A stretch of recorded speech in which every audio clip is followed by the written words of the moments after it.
আপনারা দেখছেন TVN24 news network. সবশেষ আপডেটে স্বাগত জানাচ্ছি আমি জাবের মাহমুদুল। আমেরিকা ও ইরানের মধ্যে দীর্ঘদিনের বৈরিতা অবসানের লক্ষ্যে চলমান শান্তি আলোচনায় বড় অগ্রগতির ইঙ্গিত দিয়েছে প্রেসিডেন্ট ডোনাল্ড ট্রাম্প। তার দাবি, ওয়াশিংটনের সঙ্গে আলোচনায় তেহরান বড় ধরনের ছাড় দিচ্ছে এবং পরিস্থিতি আমেরিকার পক্ষে এগোচ্ছে। ক্যাপিটল হিলে রিপাবলিকান আইন প্রণেতাদের সঙ্গে বৈঠকের সময় সাংবাদিকদের প্রশ্নের জবাবে এমন মন্তব্য করেন তিনি। ট্রাম্প বলেন, চলমান পরিস্থিতিতে আমেরিকা শক্ত অবস্থানে রয়েছে। তার দাবি, ইরানের সঙ্গে আলোচনা অত্যন্ত ইতিবাচক পথে এগিয়ে যাচ্ছে এবং তেহরান গুরুত্বপূর্ণ বিষয়ে নমনীয় অবস্থান নিয়েছে। তবে চূড়ান্ত ফলাফলের জন্য আরও অপেক্ষা করতে হবে বলেও জানান তিনি। প্রেসিডেন্ট ট্রাম্পের ভাষায়, যুদ্ধ পরিস্থিতি ভালোভাবে এগোচ্ছে এবং আমেরিকা অনেক এগিয়ে আছে। ইরান বড় ধরনের ছাড় দিচ্ছে, সামনে কি হয় সেটিই এখন দেখার বিষয়। তবে ইরান ঠিক কোন বিষয়ে ছাড় দিতে রাজি হয়েছে সে বিষয়ে বিস্তারিত কোনো তথ্য প্রকাশ করেনি ট্রাম্প। ওয়াশিংটন কিংবা তেহরানের পক্ষ থেকেও আলোচনার সংবেদনশীল বিষয়গুলো নিয়ে বিস্তারিত জানানো হয়নি। কূটনৈতিক সূত্রগুলোর মতে, দুই দেশের মধ্যে দীর্ঘমেয়াদী সমঝোতার জন্য নিরাপত্তা, নিষেধাজ্ঞা এবং আঞ্চলিক স্থিতিশীলতার মতো বিষয়গুলো আলোচনার কেন্দ্রে রয়েছে। গত সপ্তাহে স্বাক্ষরিত অন্তর্বর্তী শান্তি চুক্তির পর দুই পক্ষ এখন স্থায়ী চুক্তির দিকে এগোনোর চেষ্টা করছে।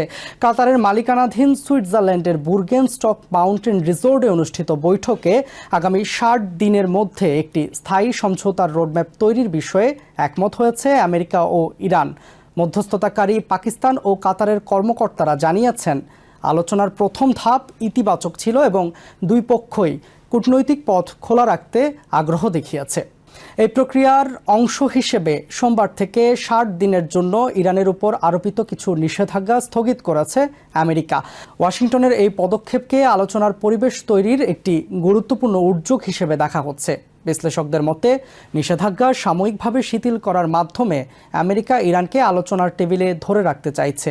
তবে স্থায়ীভাবে নিষেধাজ্ঞা প্রত্যাহার করা হবে কিনা তা নির্ভর করবে ভবিষ্যৎ আলোচনার অগ্রগতির উপর। দুই দেশের মধ্যে সম্পর্ক কয়েক দশক ধরেই উত্তেজনাপূর্ণ। পরমাণু কর্মসূচি, আঞ্চলিক প্রভাব বিস্তার এবং মধ্যপ্রাচ্যে বিভিন্ন সশস্ত্র গোষ্ঠীকে সমর্থনের অভিযোগকে কেন্দ্র করে ওয়াশিংটন ও তেহরানের মধ্যে একাধিকবার সংঘাতের আশঙ্কা তৈরি হয়েছে। সম্প্রতি উত্তেজনার পর নতুন এই আলোচনা আন্তর্জাতিক মহলে বিশেষ গুরুত্ব পাচ্ছে। কর্মকর্তারা জানিয়েছেন, শান্তি উদ্যোগের পর লেবাননেও সংঘাতের মাত্রা কমেছে। আঞ্চলিক উত্তেজনা কমিয়ে একটি স্থায়ী নিরাপত্তা কাঠামো তৈরির লক্ষ্যেই বর্তমান আলোচনা চলছে। মধ্যপ্রাচ্যের বিভিন্ন পক্ষ এই সমঝোতা প্রক্রিয়ার দিকে নজর রাখছে। বিশ্লেষকদের মতে, আমেরিকা ও ইরানের মধ্যে কোনো স্থায়ী চুক্তি হলে তা শুধু দুই দেশের সম্পর্ক নয়, পুরো মধ্যপ্রাচ্যের ভূরাজনীতিকে বড় প্রভাব ফেলতে পারে।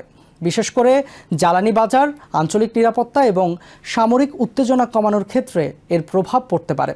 তবে চ্যালেঞ্জও কম নয়। দুই দেশের অভ্যন্তরীণ রাজনীতি, পারস্পরিক অবিশ্বাস এবং দীর্ঘদিনের বিরোধ এখনও বড় বাধা হিসেবে রয়েছে। ওয়াশিংটনে অনেক আইন প্রণেতা ইরানের সঙ্গে কোনো ধরনের ছাড়ের বিষয়ে সতর্ক অবস্থানে রয়েছেন। অন্যদিকে ইরানের অভ্যন্তরেও আমেরিকার সঙ্গে সমঝোতা নিয়ে মতভেদ রয়েছে।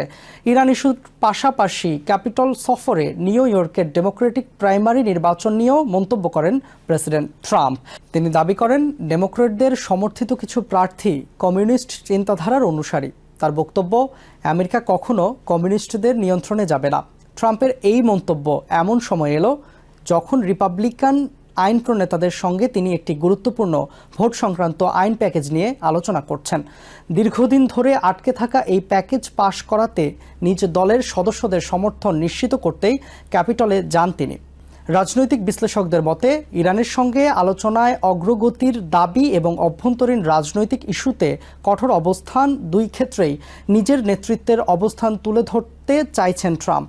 তবে এখন সবচেয়ে বড় প্রশ্ন হলো, প্রাথমিক আলোচনার ইতিবাচক পরিবেশ শেষ পর্যন্ত স্থায়ী শান্তি চুক্তিতে রূপ নেবে কিনা। আগামী 60 দিনকে তাই আমেরিকা ইরান সম্পর্কের ভবিষ্যৎ নির্ধারণে অত্যন্ত গুরুত্বপূর্ণ সময় হিসেবে দেখা হচ্ছে। নিউ ইয়র্ক থেকে সম্প্রচারিত TVN24 টেলিভিশন বিশ্বজুড়ে বাঙালির কণ্ঠস্বর।